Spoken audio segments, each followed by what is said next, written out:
Olá, pessoal. Estamos iniciando mais um vídeo para o meu canal. O meu canal é o professor Wilson Toshiro Nakamura. Quem ainda não se inscreveu no meu canal, por favor, se inscreva, porque eu tenho postado aí vídeos bem interessantes para tratar de temas relacionados a finanças e para tratar também de temas relacionados a negócios de uma forma geral. Hoje nós estamos com a presença muito ilustre do João Paulo de Faria, que é CFO da Didi, que é aquela empresa bem conhecida, que é dona da 99, aquele aplicativo de mobilidade que todo mundo conhece. Né? Então, para nós é uma grande honra estar hoje aqui com a presença do João Paulo. Nós vamos falar principalmente de finanças, e até por isso eu queria mostrar para vocês um livro que está aqui do meu lado. Aqui, ó, esse livro aqui, ó, Principles of Corporate Finance, é o livro aqui do Braley, Myers e Allen, é um dos principais livros de finanças que existem, né? Então fica aqui uma dica, né? Esse é o livro que eu utilizo nos meus cursos de pós-graduação, principalmente. E também vou aproveitar aqui a deixa e mostrar para vocês um outro livro que eu tenho aqui na minha biblioteca, que é esse livro aqui chamado Princípios de Administração Financeira, parecido com o título do outro livro, mas esse daqui é um livro mais básico, né? Ele está na 14ª edição, já foi traduzido para o português, tem sido traduzido para o português as várias edições, e esse livro aqui é de dois autores americanos também, que são o Gitman e o Zutter, né? Está aqui embaixo, aqui no final aqui da capa do livro, está o nome dos autores. Esse livro aqui é um livro mais apropriado para quem está iniciando seus estudos de finanças, é um livro mais utilizado em cursos de graduação. Tá? Então, fica aí duas dicas de livro, mas vamos lá, vamos conversar aqui com o nosso grande convidado, o João Paulo. João Paulo é um executivo financeiro com bastante experiência no mercado, e eu até vou pedir para ele se apresentar um pouquinho melhor antes de eu começar aqui com as perguntas que eu já tinha preparado. Fica à vontade, Tá João ótimo, Paulo. professor. Obrigado, boa tarde. Muito obrigado pelo convite. É um prazer estar conversando com o senhor, professor. E falando um pouquinho, de uma maneira breve, sobre a minha carreira, eu tenho 25 anos de experiência. Eu comecei a minha carreira como auditor externo. Naquela época a gente tinha as Big Six, né? Agora são Big Four apenas de empresa de auditoria. Eu comecei no Arthur Andersen, na ocasião, fazendo auditoria externa e fiquei nesta empresa por 4 anos, sendo que nos últimos 2 anos eu fiquei focado na parte de consultoria, principalmente na parte de fusões e aquisições de banco, que era um braço da Arthur Andersen que se chamava Andersen Consulting, naquela época, que hoje é conhecida como Accenture, né? A empresa de consultoria, teve o spin-off. Em 99, eu fui chamado para trabalhar na Ericsson Telecom, e naquela época a gente estava vivendo um boom das privatizações de telefonia no mercado de telefonia no Brasil. Então foi uma loucura, né? Então foi um movimento de mercado interessante. Eu quis sair do outro lado da mesa, né? E ir para uma indústria, ir para uma empresa. E aprendi muito sobre o mercado de tecnologia, de telecom naquela época. E quando em 2001 eu tive a oportunidade de ir para a Microsoft. Até um pouco antes, saí um pouco antes da Ericsson do que eu gostaria. Eu queria ter tido uma carreira mais longa, porque era uma empresa maravilhosa. Mas veio a Microsoft em 2001, Bill Gates ainda trabalhava na companhia. Eu queria entender qual que era o desafio de uma empresa que tinha mais de 90% de mercado e que continuava crescendo de maneira exponencial todos os anos. Eu falei, quais são os desafios de uma empresa como essa? Eu falei, acho que eu vou entrar nessa jornada, vou ficar uns 3, 4 anos, aprender e depois sigo minha carreira. Acabei ficando 18 anos lá na Microsoft, desde 2001 até 2019. Também tive a oportunidade de trabalhar em vendas, em marketing, planejamento estratégico. Depois eu posso falar um pouquinho mais sobre isso. Morei fora do Brasil por uns anos, em alguns países, voltei e surgiu a oportunidade de vir de mudar de indústria. A Didi veio conversar comigo e me ofereceu uma perspectiva diferente. Eu tinha uma curiosidade muito grande de trabalhar com os chineses, entender, né, como é que eles estão movimentando o mundo hoje, o que significa trabalhar com eles no mercado que também está vivendo uma fase de crescimento muito, muito importante, onde finanças têm um papel importante. em algumas decisões e com escopo de América Latina, com abertura de novos negócios em vários países. Então, desde outubro de 2019, eu estou como CFO da América Latina nessa empresa, que no Brasil é dona da 99. João Paulo, Eu sou formado em administração de empresas pela FAAP e eu fiz também meu MBA executivo em finanças pelo IBMEC. Isso há uns 16 anos atrás, mais ou menos. legal, João Paulo. Você tem uma carreira, uma trajetória profissional brilhante. Parabéns, viu? Muito legal. Obrigado, professor. E você comentou que começou trabalhando em auditoria externa, na Arthur Andersen, de antigamente. Eu já vou te fazer uma pergunta. Você acha que é um bom início de carreira para um jovem que pretende, enfim, desenvolver uma carreira na área de finanças, começar numa empresa de auditoria externa ou, eventualmente, numa empresa de consultoria financeira? O que você acha? Eu acho um bom começo para todo jovem que está iniciando sua carreira profissional. Eu acho que é o tipo de empresa que eles procuram esses jovens, né, para dividir conhecimentos, para treinar, para lapidar esses talentos, né? Eu acho que você tem um retorno muito grande no início de carreira, convivendo com profissionais que têm essa metodologia, esse modelo de pensar, esse modelo de enxergar oportunidades nas empresas, entender de riscos, né, entender de governança, de processos. Então, eu acho que para quem está estudando, para quem está recém-formado e está com um pensamento de iniciar a sua carreira, eu acho que é um começo bem interessante. Você tem um ganho técnico muito interessante, você convive com diversos estilos de profissionais diferentes, porque você não fica preso, né, no mesmo projeto, você participa em empresas diferentes, você participa com gerentes e encarregados diferentes, com conhecimentos técnicos, experiências e estilos de trabalho diferentes, que vai aumentando a sua capacidade de flexibilizar, entender diferentes estilos e se adaptar a realidades diferentes. Eu acho que é um bom começo. Legal. Eu sei que esses jovens que começam a sua carreira em auditoria externa, eles trabalham muito, podemos até dizer que eles sofrem bastante, porque o trabalho é muito árduo, principalmente em determinadas épocas do ano, mas justamente por causa dessa, né, por causa desse trabalho bastante intenso, é que você acaba aprendendo bastante também. Aprende. Eu acho que muitas das situações que se vive desde jovem nas empresas, desde iniciante, você acaba levando para a sua vida profissional inteira, né? A questão de você, por exemplo, saber priorizar, a questão de você fazer um planejamento das atividades, né? Você ter um pouco mais de previsibilidade dos passos que você vai seguir, né? Saber a questão de comunicação, né, como você, tudo isso, desde essa primeira oportunidade nesse tipo de empresa, você começa a praticar. E depois de muitos anos, você ainda recorre às situações que você teve no início da carreira que te ajudaram a sobrepor alguns obstáculos, né? Então você fala, puxa vida, os ensinamentos começam desde o primeiro dia. E nessas empresas você leva para a vida inteira.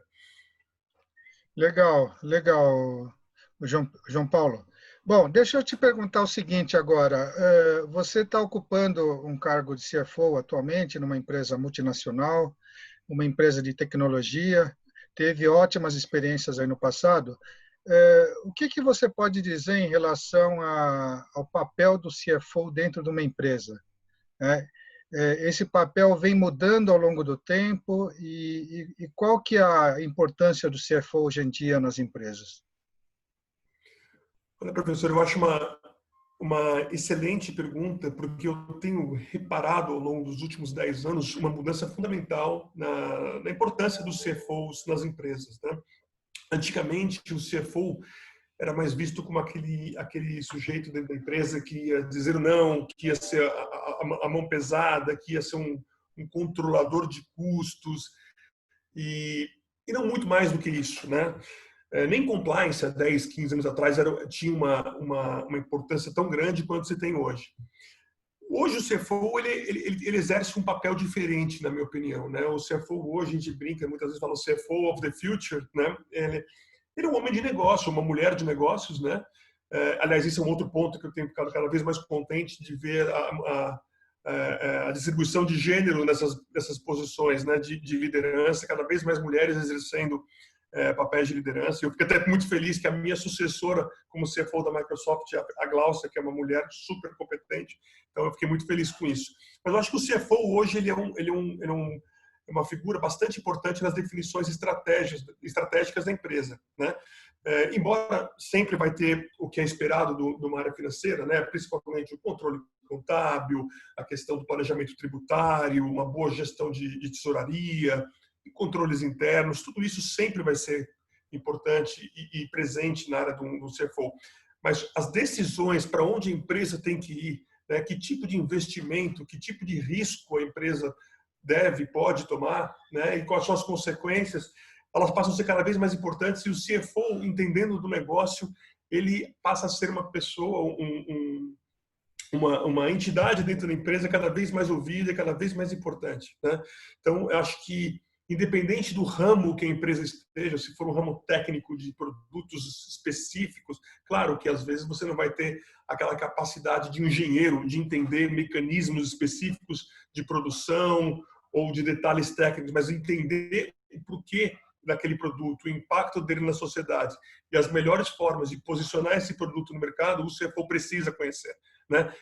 Eu brinco dentro da empresa que se chegar a matriz hoje para a gente e fala, olha, vocês têm 5 milhões de dólares de investimento, no que vocês vão investir? Se eu não souber responder em 30 segundos, é porque ou eu não preciso do dinheiro ou eu não conheço o negócio da minha empresa, né? Então eu preciso estar pronto para essa pergunta. É muito difícil alguém chegar e falar que vai investir 5 milhões, mas se esse dia chegar, eu vou ter que saber aonde eu vou colocar esse dinheiro. E para saber essa resposta, precisa entender as prioridades e como a empresa opera, né? Eu acho que esse é o papel do CFO hoje.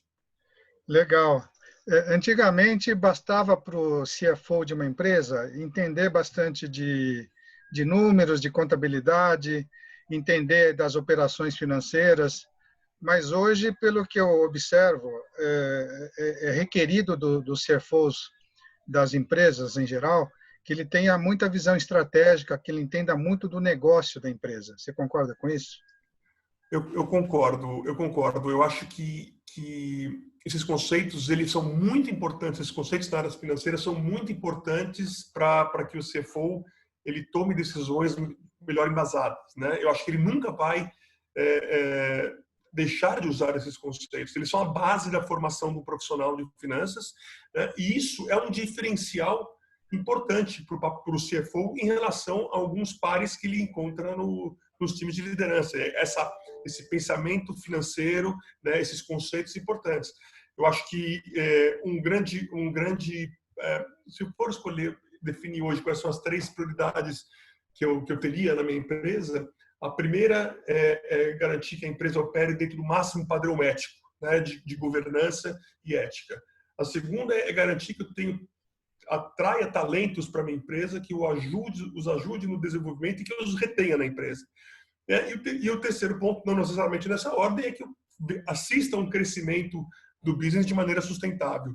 E para que eles tenham crescimento de maneira sustentável, esses conhecimentos da área financeira são extremamente importantes. A gente usa bastante. Legal, interessante. João Paulo, como é que está estruturada a área financeira da empresa na empresa que você trabalha? A nossa empresa hoje, se for contar a América Latina, a gente tem por volta de 70 pessoas no time de finanças, né? E ela é dividida nas áreas mais tradicionais de finanças. Eu tenho uma área responsável pela tesouraria da empresa, eu tenho uma área responsável pela área de impostos, pelo planejamento tributário, eu tenho também a contabilidade, tenho a área de compras, a área de facilities, né? O real estate facilities, tenho a área de controles internos, eu tenho também a nossa área de sistemas de finanças, o nosso ERP e todos os produtos de sistemas que suportam a área de finanças. E tenho também a área de FP&A, né, de planejamento financeiro planejamento financeiro. E esse FP&A eu divido entre as áreas de negócio que eu tenho na empresa. Então, eu tenho um FP&A para a área do business tradicional, que a gente chama de ride sharing, que é o business de transporte de pessoas, vamos dizer assim, no aplicativo. Eu tenho um FP&A para a área de food, que é a área de entrega de comida, que é uma área nova que nós começamos em dezembro de 2019. Tenho também uma pessoa que cuida de novos negócios, né? Desenvolvimento e planejamento de novos negócios, e quando esse negócio ele passa a ser relevante, ele vira uma área independente. Hoje, por exemplo, a gente está com 99Pay, que é a nossa empresa de meio de pagamento, que foi recém anunciada para a imprensa, então tem uma área que cuida desses novos negócios até eles se transformarem de um tamanho relevante para terem uma estrutura dedicada a eles apenas. Então, eu rodo em todas as áreas, de controles internos, planejamento tributário, gestão de caixa, tesouraria, compras, facilities, planejamento, sistemas, todas as funções. E também temos aqui um grupo trabalhando também com pricing, né, com a formação de preços e planejamento estratégico que trabalha com a gente. Então, Legal. são várias áreas espalhadas. Legal, interessante. Quantas pessoas trabalham na área financeira da empresa, mais ou menos? Na América Latina, hoje, nós temos por volta de 70 pessoas. Na América Latina, das quais praticamente 50 no Brasil. Então, o Brasil é disparado o maior país da América Latina na Didi, né, com a 99, mas estamos abrindo negócios em todos os outros países. E também temos uma área que, dentro de finanças, que pensa se a gente vai simplesmente começar um novo business em um país ou se a gente eventualmente vai adquirir alguma empresa que já esteja atuando localmente. Ou seja, a gente avalia a possibilidade, qual que é o melhor investimento para a empresa, se começar do zero num país ou já aproveitar a base criada por alguma empresa que não seja tão grande, mas que tenha potencial. Então, essa parte de aquisições também é feita pelo time de estratégia com finanças. Legal. A empresa ela tá bem centralizada. Aqui o escritório de São Paulo cuida dos negócios da América Latina, ou ela tem uma estrutura mais descentralizada? Ela é mais descentralizada, né? Por exemplo, as pessoas de negócios aqui do Brasil, eles só olham para o Brasil. A minha área que acaba extrapolando para outros países, né? A minha área e uma ou outra área apenas de suporte a negócios que acaba tendo o escopo da América Latina, mas a gente separa a região, por exemplo, com alguns nomes, né? Cone Sul fica no Chile, mas estão abrindo Argentina, Uruguai. Tem o México, Caribe e Centro-América, que é uma outra região, e o México é o headquarter, e a gente tem também a região dos Andinos, onde a Colômbia é o headquarter. Então, eles estão criando escritórios em praticamente todos os países da América Central e América do Sul, né? E existem diretorias e lideranças separadas do Brasil, né? E tem um líder para a América Latina. Legal, interessante. Você falou aí como é que chama, 99Pay, que vocês criaram recentemente? Lançaram? 99Pay, exato. Então, esse tipo de iniciativa é o típico exemplo que mostra o quanto que é importante o pessoal da área financeira entender bem do negócio da empresa. Porque você está falando de um produto financeiro de uma empresa que não é financeira, né? Não é isso? Totalmente, totalmente. E é engraçado, quando a gente vai montar qualquer modelo de negócio novo, professor, a área de finanças ela é sempre uma das primeiras áreas envolvidas, né? Não só para ajudar a mapear o tamanho do mercado, né, de negócios, quanto o investimento necessário e o modelo de negócio principalmente, né? Qual que vai ser a estrutura tributária para isso? Qual a melhor forma? Fazermos diretamente, no caso de Pay, ou através de empresas que já têm uma licença do Bacen que operem através delas, né? O que a gente quer se tornar como empresa, né? Então, tudo isso, a área de finanças auxilia bastante no desenho do modelo de negócios, principalmente a questão tributária, que é super importante, né? Dependendo, a gente que trabalha com um business de volume grande, mas com pouca margem por operação, por corrida, é muito importante a gente ter total consciência do modelo de negócio que a gente está trabalhando. Qualquer erro você transforma o seu PNL num PNL negativo, né? Então, a área de finanças é sempre envolvida desde o começo, da concepção do negócio. Ô, João Paulo, eu tenho uma curiosidade. Uma empresa como a 99, ela faz orçamento, aquele orçamento tradicional que é feito aí pelas empresas em geral aí do mercado, principalmente as empresas em setores mais maduros. Vocês também fazem orçamento naqueles mesmos moldes? Fazemos. E essa foi uma grande diferença que eu senti da Microsoft, que é uma empresa bastante estruturada, né, já há 45 anos no mercado, uma empresa com uma governança muito forte, em relação à Didi.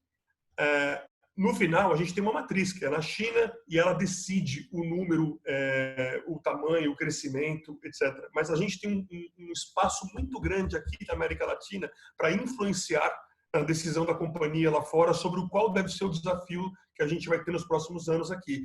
Tanto oscilando entre um crescimento mais rápido de market share e top line, quanto, eventualmente, um crescimento mais rápido em rentabilidade. Dependendo do momento de mercado e como está a competição, a gente pode promover, né, algumas mudanças de estratégia e a gente propõe para a empresa. Né? A gente faz estudos, a gente entende fatores macroeconômicos que possam influenciar, né, no nosso negócio, a gente projeta, trabalha com opiniões de especialistas, de economistas, em bancos, etc., projeta o mercado e faz uma proposta para a matriz. Então, o primeiro budget que eu participei foi o desse ano, eu tinha acabado de entrar na empresa e praticamente 95% do que a gente propôs acabou ficando como target final para a gente. Então, esse espaço eu não encontrava na Microsoft, que vinha algo bem mais já decidido lá de cima e eles faziam o cascading para o mundo inteiro. Né? Aqui não, aqui você tem um espaço maior. Isso, você tem um protagonismo maior num processo como esse. Entendi, entendi. E a 99 é uma empresa que está certamente em franco crescimento, né? Até pela natureza do negócio, é uma empresa que deve fazer muito investimento. Grande parte aí dos recursos que são gerados são investidos, provavelmente. Sim, sim, muita parte. Esse é um business com um retorno lento, mas ele é um business que vai te criando escala e um crescimento orgânico que, a partir de um certo momento, ele vai ser só positivo em termos de retorno e por muito tempo.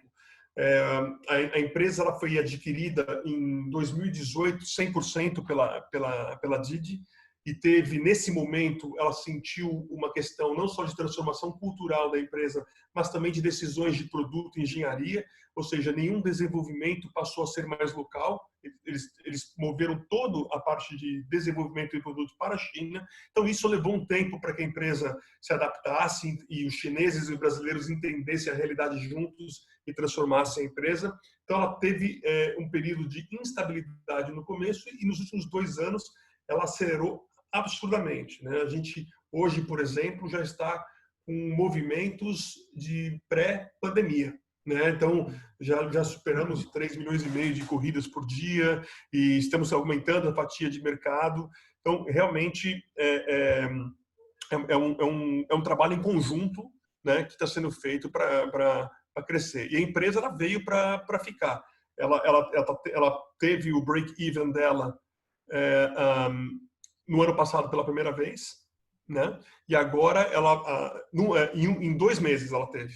Os outros meses ela teve um EBITDA negativo ainda, né? Mas agora, sem grandes esforços adicionais, a empresa já está com EBITDA positivo. Então isso mostra que organicamente, uma redução de custo fixo e trabalhando cada vez mais com eficiência, que é uma palavra que os chineses adoram, né? Trabalho e eficiência, isso para eles está no DNA. A gente consegue organicamente crescer sem investimentos em ativos fixos, em custos fixos adicionais e consegue ganhar cada vez mais produtividade. Então é um business que tende a ser muito, muito positivo em 2, 3 anos para cá. Interessante. Tem algum executivo chinês trabalhando na empresa ou eles apenas compraram a propriedade da empresa e deixou sendo administrado por brasileiros mesmo? Então, temos executivos chineses aqui no Brasil. Agora, com a pandemia, eles foram para lá, né? Eles preferiram ficar lá, mas a gente, por tecnologia, se comunica todos os dias, várias vezes, inclusive nos fusos horários mais ingratos.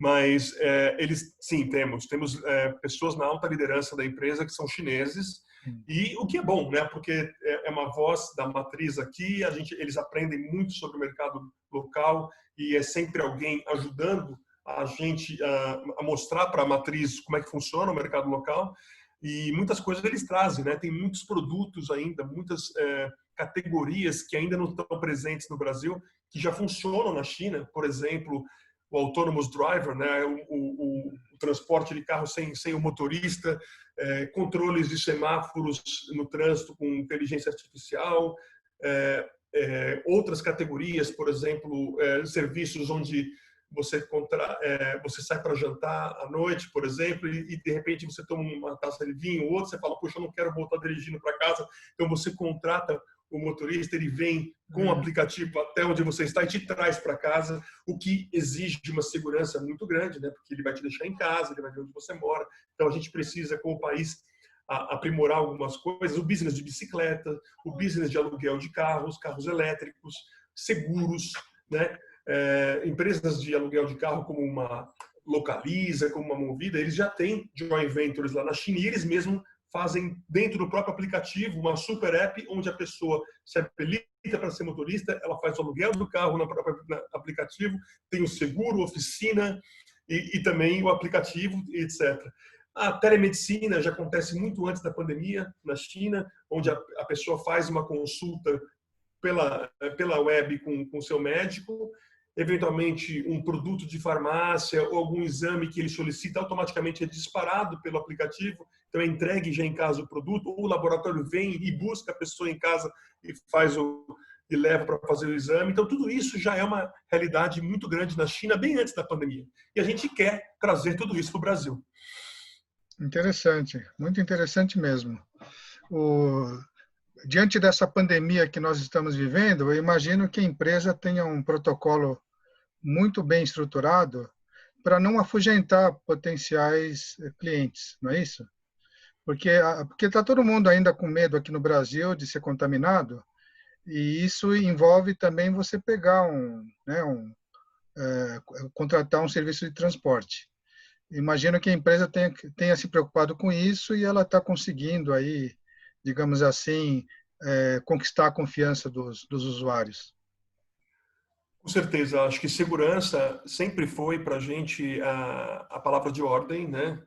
Principalmente quando a gente fala segurança dos motoristas e dos passageiros, segurança física, segurança, a questão da saúde, tudo isso é super importante. A 99 ela contribuiu bastante com o governo, né? Com doações nesse período da pandemia. Por exemplo, todos os profissionais da área de saúde estão sendo transportados praticamente de graça nesse período, né? A gente está também promovendo pessoas da terceira idade que possam sair para serem vacinadas, né, contra a gripe e outras coisas. A gente também está fazendo esse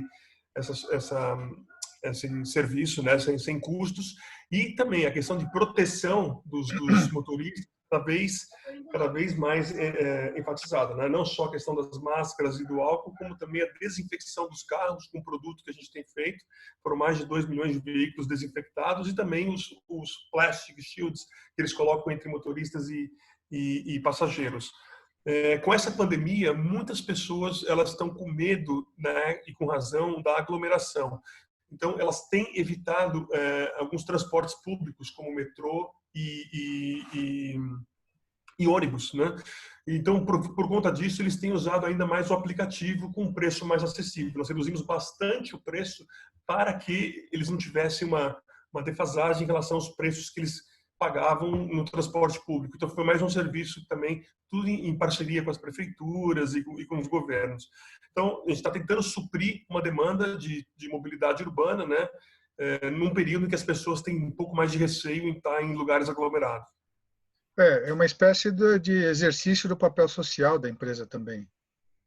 Totalmente, né? A preocupação é muito forte e eu acho que a gente tem as empresas que têm esse espaço para fazer investimentos nesse momento, além de ser praticamente uma obrigação, uma responsabilidade social, ela também se posiciona também como uma marca com um compromisso com o país, né? E uma marca que nesse momento ela mostra a empatia e ela mostra que ela quer ter uma relação de longo prazo com os clientes.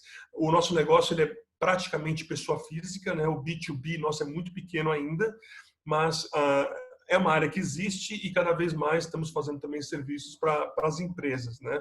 E nesse momento de pandemia também foi uma oportunidade para a gente flexibilizar também com o fluxo de caixa de algumas empresas, né? A gente piorou um pouquinho a nossa liquidez, né, em relação aos prazos de recebimento, e a gente estendeu ao máximo também pagamentos por parte das empresas que têm negócio com a gente. Existem empresas que fazem 20 mil, 30 mil corridas por mês com a gente, né?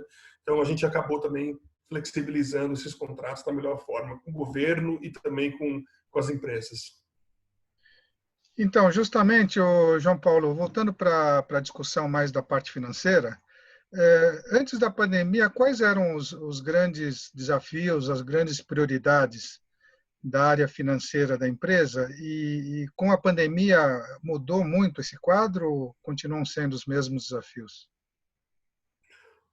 Olha, professor, a gente sempre procura ter uma gestão que melhore sempre a liquidez da empresa, né? Que a gente cada vez mais tenha um nível de endividamento de curto prazo menor em relação ao total do nosso passivo, e que a gente equilibre prazos de pagamento e recebimento, né? E que a gente consiga ter melhores rendimentos nas nossas aplicações também. Claramente, a gente teve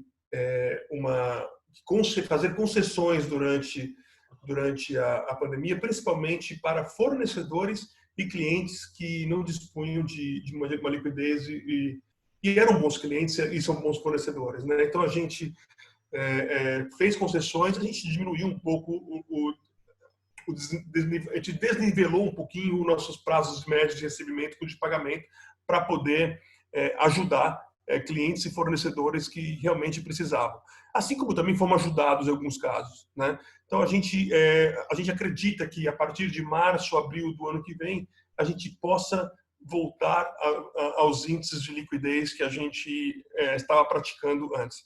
Outro ponto que a gente também se preocupa bastante é com a questão do crédito, né, e na nossa PDD, né? Quais são os riscos de inadimplência que a gente possa ter. A gente faz sempre análises dos nossos fornecedores e clientes, e a gente não observou uma piora tão grande como a gente imaginou que pudesse ter. O que aconteceu de fato foi mais uma extensão de prazo de pagamentos, né? Uma questão da liquidez que foi mais afetada, mas não inadimplência, como a gente imaginou que pudesse ser. A gente olha sempre para isso. A gente é uma empresa com capital 100% chinês. A gente, nesse momento, tem feito alguns estudos, né, como a gente passa a ter um EBITDA positivo e a possibilidade de crescimento nos próximos 18, 24 meses. A gente tem discutido sobre a questão de reinvestimento do nosso caixa, do nosso lucro no país ou eventualmente remessa de dividendos para fora. E claramente o objetivo nosso é manter o dinheiro no Brasil e reinvestir no negócio. Claramente, a gente não tem nenhum pedido específico da empresa para que faça remessa de volta, né? A empresa ela trabalha com IPO, né? Isso deve acontecer nos próximos 18, 24 meses, é natural. A gente tem investidores grandes na empresa lá na China, né? E a empresa hoje ela mostra uma solidez financeira grande, de liquidez e de controles, então, e de potencial de mercado. Então, nesse momento, a China não nos coloca nenhuma responsabilidade de remessa de capital para fora. Então, para a gente é bom, isso dá para a gente pensar em novos negócios e fazer um reinvestimento do capital no país. Então, é assim que a gente tem trabalhado ultimamente. Claro, tudo pode mudar, né? A gente observa de perto a relação comercial entre China e Estados Unidos e todo o impacto que isso pode ter no mundo em relação aos negócios, mas por nesse momento a gente não tem intenção como empresa de entrar nos Estados Unidos, né? Já tem o business deles consolidados, então a gente vê o que está acontecendo com a TikTok e outras empresas na China, né? Huawei. Então a gente não tem esse objetivo. Nosso objetivo é continuar crescendo e muito na América Latina e já começar uma entrada em alguns países europeus, como foi a Rússia esse ano, e eles tendem a ampliar em outros países de Western Europe e Central Eastern Europe, né? E claro, na Ásia, Japão, Austrália, Nova Zelândia já existe o negócio e eles estão também com o objetivo de aumentar a parceria que eles têm com outros países, com outras empresas do mesmo setor na Ásia. Então, eu acho que a empresa ela vive um ótimo momento e nenhuma pressão para redução de caixa no Brasil e remessas de dividendos para o exterior. Legal. E se eu entendi bem, então vocês têm planos de fazer um IPO num futuro não muito distante, é isso? Eu acredito que no prazo de 18 a 24 meses, sim, isso seja uma realidade para a gente. Eu acho que a empresa não tem a pressa, ela quer ter mais conquistas de mercado e rentabilidade e a garantia do sucesso de novos negócios, novos produtos em novos países, para poder ter, inclusive, uma valorização maior ainda. Mas hoje ela tem uma solidez financeira muito boa e ela tem os investidores satisfeitos, né? E eu acredito que o caminho natural seja o IPO. Existe um comitê que discute isso quase que semanalmente, né?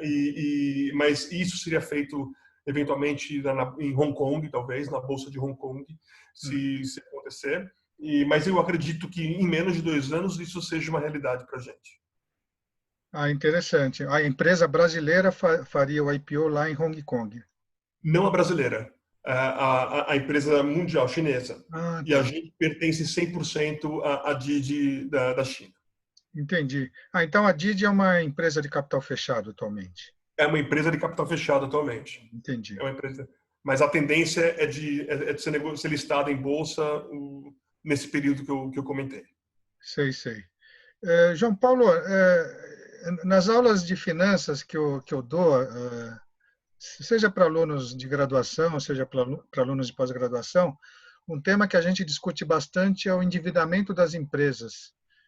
Qual que é a política da empresa? A empresa ela trabalha com dívidas, ou ela recebe só recursos da matriz? Como é que funciona isso? A empresa ela não trabalha com dívidas. Aqui na América Latina, todos os recursos vieram da China. Claro que hoje a gente tem uma pressão muito grande para a gente ser autossustentável na América Latina, sem a necessidade de remessas adicionais de capital, integralização da matriz. E a forma que a gente pensa hoje é de ter um índice de endividamento, né, muito pequeno. Né? A gente hoje, as nossas dívidas de curto prazo em relação ao passivo, elas têm que ser pequenas, o índice tem que ser baixo, né? Em relação ao total do passivo. Então a gente hoje tem que dispor de capital local próprio para sustentar todas as nossas dívidas, principalmente de curto prazo. Então a gente não trabalha com nenhuma injeção de capital que não seja da empresa e hoje nós somos autossustentáveis na região. Entendi, tá certo. Então, basicamente, vocês trabalham com bancos só aplicando dinheiro e não tomando linhas de crédito. Só aplicando dinheiro e eventualmente para alguma operação de hedging que a gente faz quando a gente tem algum passivo em dólar, principalmente quando a gente trabalha com a matriz toda a parte de servidores e mapas que é do nosso negócio, eles vêm todos de fora. Né? Por exemplo, qualquer corrida que um motorista faça, a gente está falando de mais de 3 bilhões de corridas por dia, todo o mapa que ele utiliza fornecido, são dados fornecidos pelo 99. Então, ele não tem nenhum custo para isso. Né? E isso é um custo importante para a empresa e a armazenagem de todos os dados de todas essas corridas. Você imagina, a gente tem todo o perfil dos motoristas, dos clientes, para onde eles estão indo, a questão de segurança, né, para você fazer inteligência artificial e cruzar dados para prever possíveis riscos de assaltos ou de regiões perigosas, etc. Tudo isso é um manuseio de dados violento num data center. Né? Isso é um custo que vem de fora para a gente, que é alocado para a gente. Então, a gente, para poder se precaver dessa desvalorização da moeda, a gente faz algumas operações locais de hedge para isso. Né? Mas é isso, aplicações financeiras e uma proteção da desvalorização. É isso que a gente usa na nossa tesouraria. Ah, interessante, interessante. Muito legal, João Paulo. Está muito boa aqui a conversa com você. Tá sendo bem Obrigado. interessante. Tenho certeza que o pessoal que vai assistir vai gostar bastante também. Eu estou vendo aí a foto, né, do escritório de vocês aí atrás. Você acha que montar um ambiente mais moderno hoje em dia nas empresas, isso realmente é muito importante? Isso chega até a afetar a produtividade das pessoas?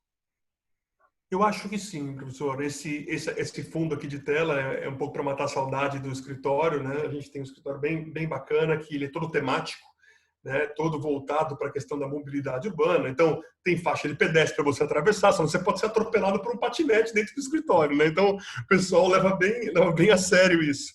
Mas, tirando a brincadeira à parte, sim, um ambiente totalmente de colaboração, né? Você não encontra salas fechadas, assim, até as salas de reuniões são todas de vidro, você vê quem está dentro, você promove encontro entre as áreas com diversos ambientes de colaboração. E eu acho que com essa pandemia a gente também deve aderir mais ainda ao conceito do home office depois que as pessoas voltarem ao escritório, né? Eu acho que cada vez mais existem pessoas que ainda perdem muito tempo todos os dias em locomoção, principalmente, né? 2 horas entre ir e voltar para casa todos os dias, que são 2 horas que as pessoas podem eventualmente se dedicar a estudos, podem se dedicar à família, né, e estarem mais seguras também dentro de casa ou em qualquer lugar que elas se julguem melhor para trabalhar.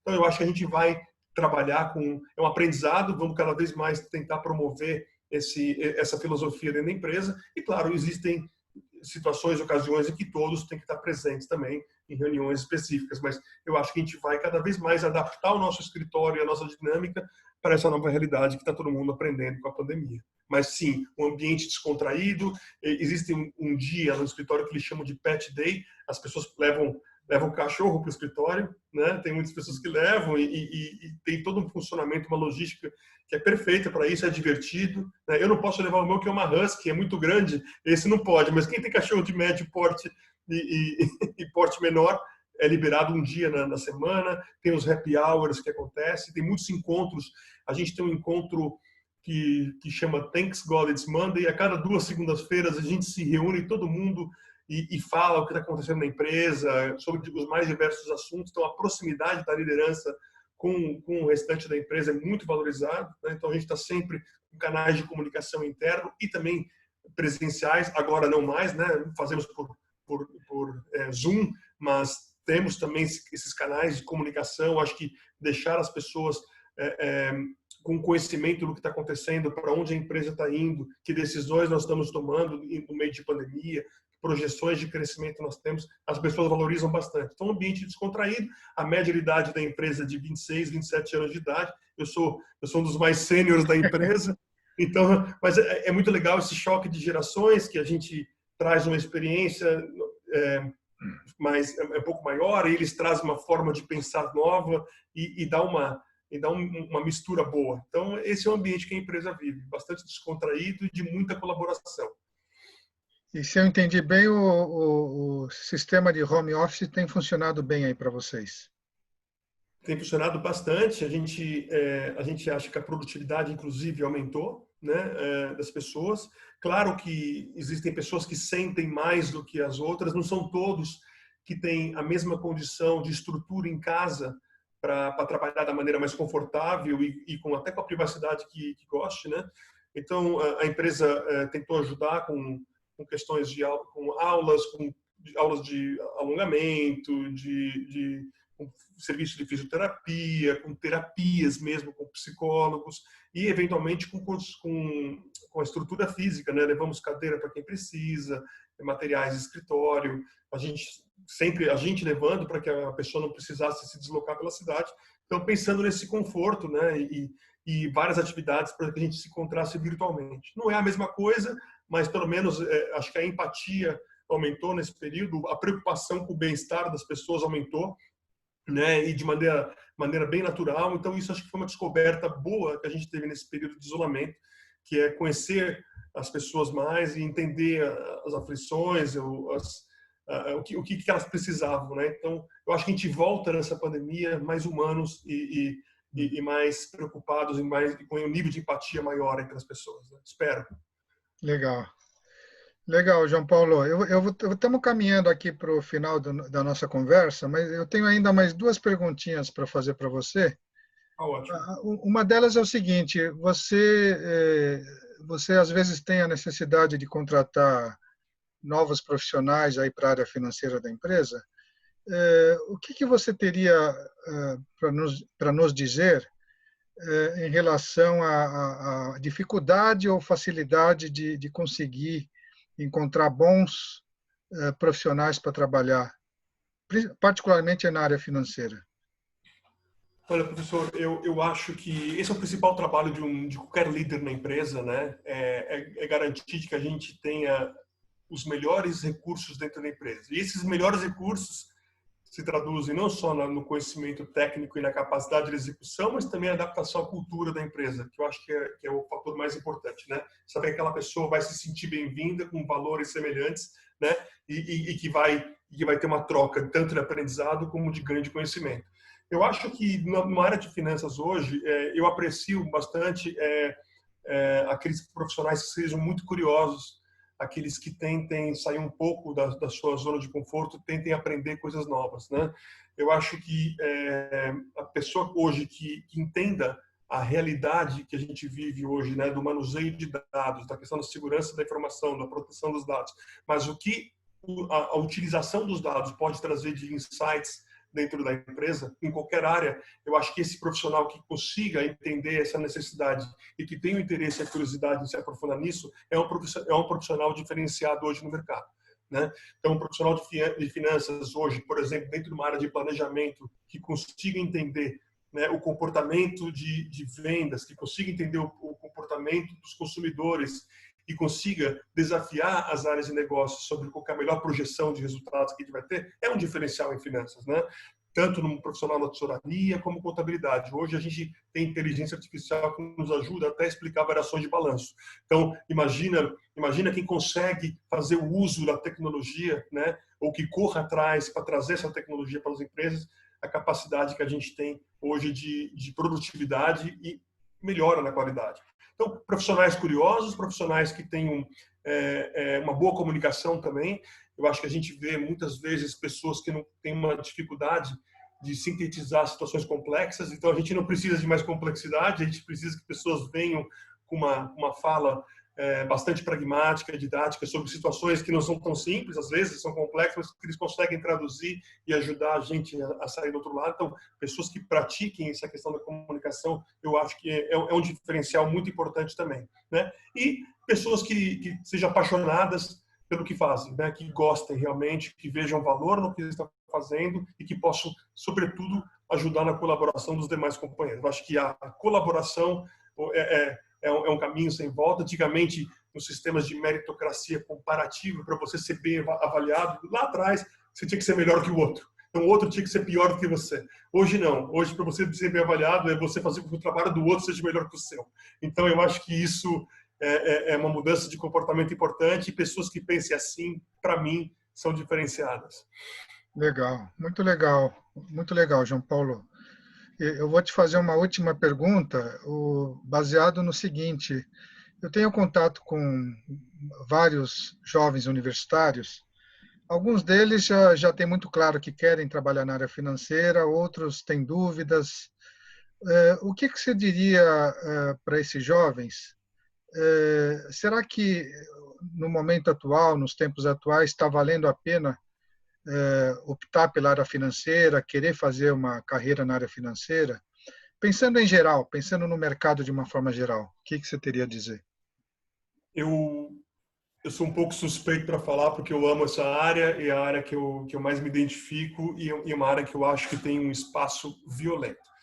Eu quero acreditar que o CFO, a CFO nas empresas, eles passem a ser um grande nome cogitado para assumir o lugar de um CEO um dia, né? Porque é uma pessoa que traz, claro, além dos princípios e da cultura da empresa, é uma pessoa que tem um modelo mental que entenda risco, que entenda de projeção, né, que entenda de investimento e que entenda também do produto da empresa. Então, eu acho que a área financeira ela te traz todas as vantagens para você ser um profissional mais completo. Isso não impede que, em algum momento da sua carreira, você saia da área financeira e vá viver a experiência numa outra área para depois voltar. Eu tentei fazer isso, eu fiquei 5, 6 anos fora. Né? Eu criticava muito a área de vendas, eu falei, esses caras eles não sabem fazer fora, que esses caras eles são muito conservadores, eles querem fazer um bem conservador para depois entregar mais, ou eles fazem forecast agressivo para ganhar um investimento e depois não entregam, né? Então eu ficava criticando muito, até que um dia eu cheguei e falei, peraí, o que significa estar do outro lado da mesa, né? Então eu quis ir para vendas, eu quis ir para marketing, planejamento, para entender as dificuldades que eles tinham e observar finanças de fora, observar como é que finanças poderia realmente agregar mais valor para o negócio da empresa. Então foi uma experiência muito boa para mim. Então hoje eu trabalho de volta em finanças, entendendo um pouco do que significa estar do outro lado e tentando me posicionar de uma maneira mais empática e como é que eu posso ajudar o negócio da empresa. Então eu acho que as pessoas podem ter essas experiências na vida, né? E voltar depois com outra bagagem. Mas eu acho que finanças é uma carreira linda, uma carreira de bastante respeito e uma carreira de, sobretudo, valor agregado para as empresas. E não te impede também de ter experiências e crescer e virar um CEO numa empresa ou virar um investidor futuro também. Eu acho que ele te traz toda a bagagem para isso. E o conhecimento ele é inesgotável, né? Eu acho que a gente tem que estar sempre estudando, sempre conversando com pessoas que estão inovando, pessoas empreendedoras, e continuar com a literatura. Ela é abundante, hoje ela é muito fácil para a gente, né? Com a questão da internet, com essa questão de ensino à distância também, ou presencial. Eu acho que é uma fonte inesgotável e tem que estar sempre investindo no desenvolvimento acadêmico e convivendo com pessoas que possam te trazer algum valor agregado. Eu penso assim, professor. Legal, legal, João Paulo. Olha, vamos terminar por aqui, mas eu queria te dizer que foi muito legal, muito interessante esse bate-papo aqui com você. Tenho certeza que as pessoas que vão assistir vão gostar bastante, tá? Inclusive, desde já já te faço aí um convite para, num futuro não muito distante, a gente voltar a bater um novo papo aqui, tá? Para falar principalmente de finanças, tá bom? Com certeza, professor. Muito obrigado pelo convite. Parabéns por essa iniciativa. Eu já assisti outras sessões do senhor e muito obrigado. Estarei sempre à disposição. Legal, João Paulo. É isso aí, pessoal. Então, hoje tivemos mais uma conversa, mais um bate-papo com um profissional bastante importante do mercado, que trabalha na área financeira. E aguardem que em breve estarei postando outros vídeos aí para vocês, tá bom? É isso aí. Forte abraço e até mais.